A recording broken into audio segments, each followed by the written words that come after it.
Hello, Nomads, and welcome to another episode of Eric's Anime Corner. As always, I am your host, Eric, and today we are talking about, you guessed it, Spirited Away, my very first Studio Ghibli film. It's very, very exciting. As I said before in my last haiku episode, my plan is to watch a bunch of Studio Ghibli films and kind of round them all up and rank them at the end after I've watched a bunch of them, the majority of them, I would say. I want to do a fun little tier list thing. I thought that would be cool. So that's kind of my plan at the end of all this. I know it's been a while since I've done one of these.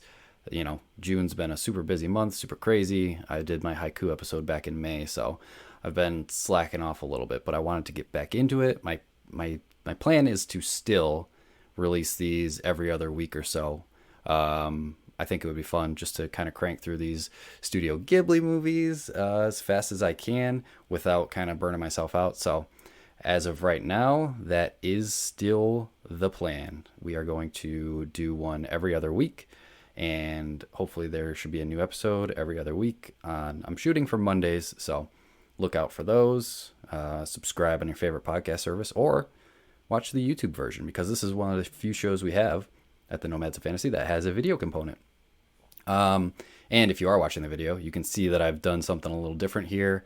I got the movie playing as my B-roll for my, on my second screen. Usually I just have the one up and then something playing in the background on the TV, but that doesn't always look the best or translate that well to video. So I tried to get a little fancy with something here. So I hope you like it.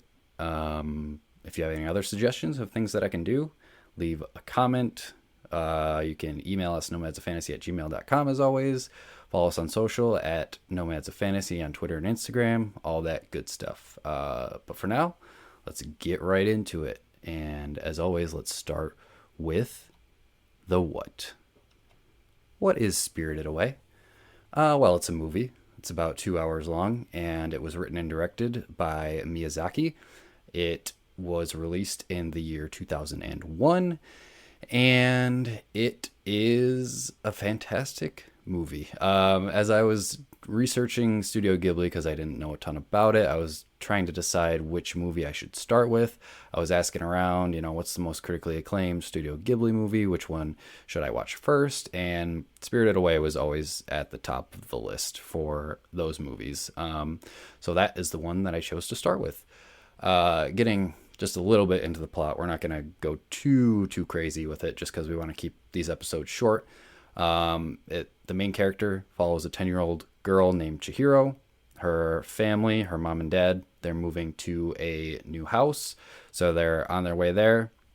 And on their trip, they come across this weird tunnel, this abandoned tunnel, and something just seems to be drawing them to this tunnel. And they're like, "Let's go through. Let's check it out."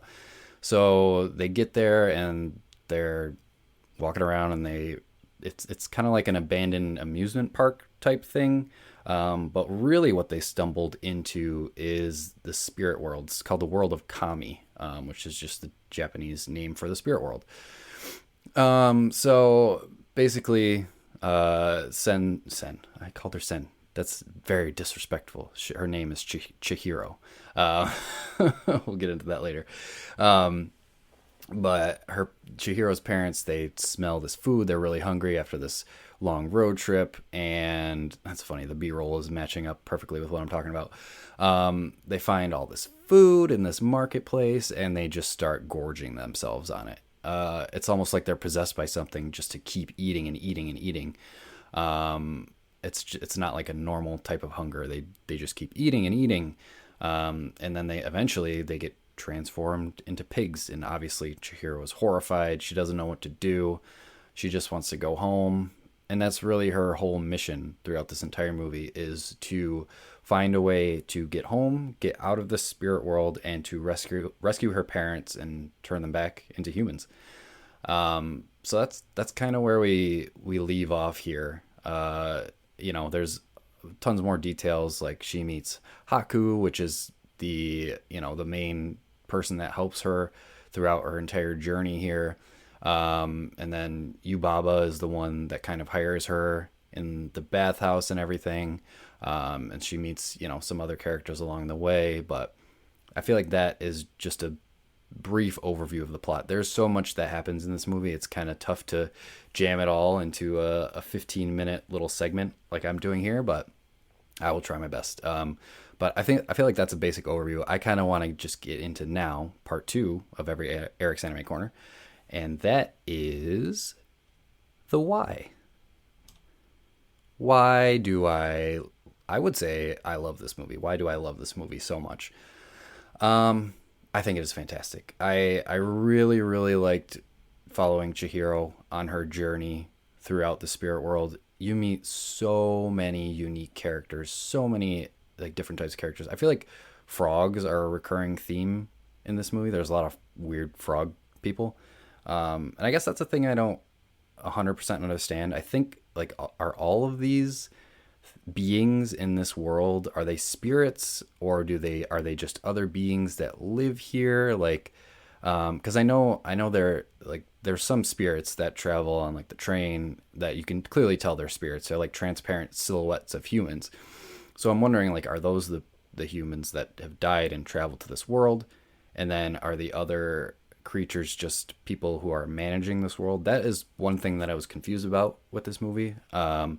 Maybe I'm dumb and maybe it's obvious, but there was a couple things that I was like, I would like to learn more about this world. But other than that, it does a fantastic job of world building. And another thing, if you're watching the B-roll, I mean, and if you've seen any Studio Ghibli movie, like, it's just beautiful, beautiful animation. Some of the best animation that I've ever seen. And I think that's a lot of what Studio Ghibli is known for and renowned for, is just the high quality, beautiful, beautiful animation. Like it's a feast for the eyes. It's a feast to look at. Everything is so colorful. Everything is just so smooth. It's really incredible. It's hard to describe if you've never actually seen a Studio Ghibli movie what it looks like, because it just looks amazing. And really, like I said, I liked following Chihiro's journey throughout the whole thing. It really is a kind of a metaphor, like a coming of age type story. And we're just on Chihiro's journey. As she starts out, I feel like you can sort of tell she starts out very timid, very scared, especially when she first arrives there, which any little kid or little girl would be super terrified. They don't know what's going on. There's these weird spirits, weird creatures everywhere, and she is just absolutely terrified. And obviously her parents literally turned into pigs, and at that point, that's all she has is her parents. And then once they're gone, she's on her own.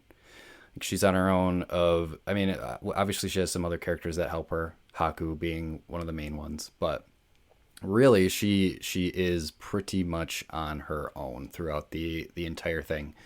And by the end, she holds her own. Like, she is standing up to Yubaba. She is, teaming up with the no face spirit that she meets. And when she helps break out that, what is it, the river guardian from the stink spirit, like that was a really good moment for her. And everyone started to respect her after that moment. So there are just tons of good moments where we can see her character grow throughout this whole movie. And I know it sounds cheesy, but it is really like she's kind of growing up in front of us as we're watching this movie. And that's just what I love so much about this movie. It's just her journey. And another thing I mentioned a little bit before, but there's just so many characters. Everything in this movie is unique. It's really like nothing I've ever seen before in anime. And that's a lot of the reason that I love anime, is because they, with the power of animation, you can show me things that I have never seen before, in other movies.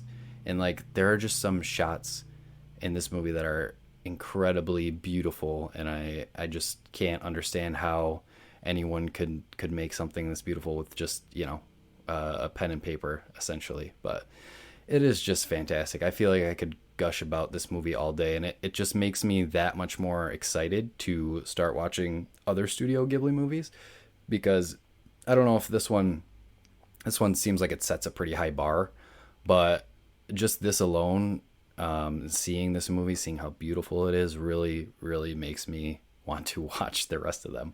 And it is just incredible. But with that, we will get to the last section of Eric's Anime Corner, as always, which is who? Who would I recommend this movie to? I would say just about everybody. Like, I feel like even if you're not a fan of anime, you can appreciate just the beautiful animation in this. And like I said, a lot of the things that I was watching, I didn't know what I was watching. There's a lot of things that are ambiguous, like the creatures, their motivations and all that stuff. But like just looking at it, it's amazing to look at. It's almost mesmerizing, And I would also recommend. I feel like I'm usually the one to lean towards the dub, the English dub with movies, especially anime. But for this one, I was just like, I wanna watch it how it was intended to be watched. And so I watched the original Japanese with the original Japanese audio and voiceover, and I think it was better. Like I started watching the dub and I'm like, I don't know. There was something about it that I just wasn't getting into. So I switched over to Japanese and I'm like, okay, yeah, this is so much better. I feel like I am starting to lean more towards subtitled subs with anime now. Like I wasn't vehemently against it or anything before, but like I would prefer English dubs just because it's easier for me. I'm an English speaking person and I didn't want to read subtitles, but now I'm starting to watch TV with subtitles, even shows that are in English. And I feel like I almost feel blind now without subtitles. So if I'm going to watch it with subtitles anyways, I might as well watch it with the original audio. Just because the inflections and everything in their voices are so much better and how they were originally intended to be anyways. So I know I was getting a little off topic there with the Who section, but honestly, everybody, like that's who I would recommend this movie to is everybody. If you can appreciate art, then you should watch this movie because that's what this movie is. It is a piece of art. It is a fantastic work of art and just a triumph in animation, hand-drawn animation. It is so beautiful. I'm watching the B-roll now and I'm just continuously impressed by the scenes and the camera work and like the cinematography. Even though it's an anime film, there's just amazing cinematography, these vistas, these scenes at night and everything. It is just wonderful. Just a delight, an absolute delight. And it's pretty long. It's 2 hours long. So there is a lot to absorb, a lot to take in. I finished this movie in probably 3 different sittings, but that didn't really bother me. Like it gave me time to process what was going on and absorb every scene, which is something I really, really enjoyed about it. So I think that will kind of wrap up this episode of Eric's Anime Corner. Thank you so much for watching and listening. Like I said, I hope you check out the YouTube version because this is one of the few pieces of content that we do with that has an actual video component. In the future, we're planning on doing more video content for the YouTube channel and starting to record podcasts, video versions of podcasts. So, please subscribe. Find us on YouTube. Just search the Nomads of Fantasy and you'll definitely find us there. But yeah, I'll wrap it up here. I think I can't wait to watch more Studio Ghibli. That's all I'll say. But if you want to follow us on any social media, you can follow us at Nomads of Fantasy on Twitter and Instagram. You can visit thenomadsoffantasy.com for all of your nomad needs, whatever they may be. And you can email us nomadsoffantasy@gmail.com. Oh, and I will say, I think the next Studio Ghibli I am going to watch is Princess Mononoke, because that is the other number 2 that most people will bring up when you ask about Studio Ghibli. So I think Princess Mononoke will be my next one, so look out for that in about 2 weeks. I'm hoping I can keep that cadence up, and I hope it's not, I hope I'm not stretching myself too thin with that, but we shall see. And with that, as always, safe travels, nomads.